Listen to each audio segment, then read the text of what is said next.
Ever had that moment where you have written the perfect code, but your output looks messy, disjointed, and let's be honest, just plain ugly? Yeah, I've been there too. But fear not, today we are tackling a skill every Python programmer must master: string formatting. Stick with me, and by the end of this tutorial, you'll be formatting strings in ways that makes your code clean, readable, and I dare say it, elegant. Okay, before we dive deep, let's understand why string formatting is so important. Sure, you can print a string like this, but let's be real, this looks messy, right? It's disorganized and not scalable. As your programs grow, this will turn into a nightmare. We need something better, something smoother. With string formatting, you can make your output clean, dynamic, and professional, whether it's for debugging or presenting data. Ready? Let's start with what's considered the new Pythonic way of formatting strings: F strings. They are simple, they are powerful, and they are fast. Let's enter the following code example. Say the difference. With F strings, you just place your variables inside curly braces and let Python handle the rest. Clean, huh? No more worrying about commas, awkward spacing, or ugly concatenation. Plus, you can even do maths inside those curly braces. Did you see that? We performed an operation inside the string. F strings are dynamic like that.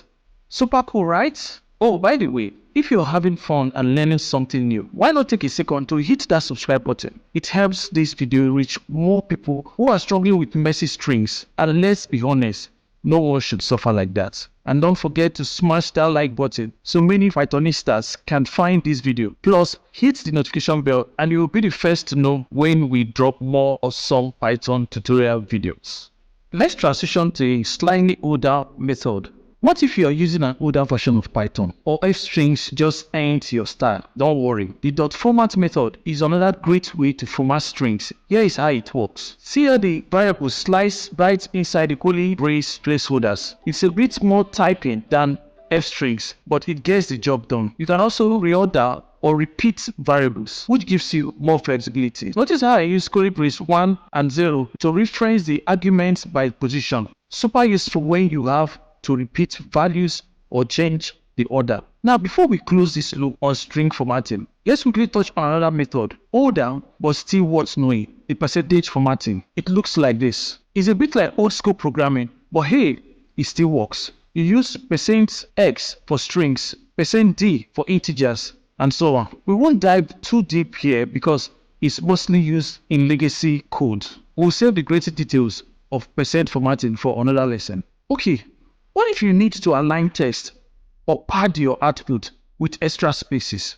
F strings makes this super easy. See the following code. Look at that.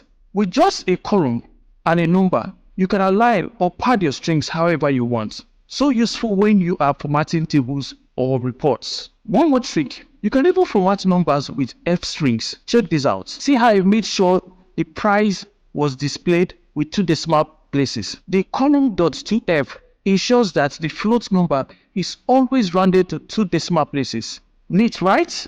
Now you're officially a string formatting wizard without any magic involved.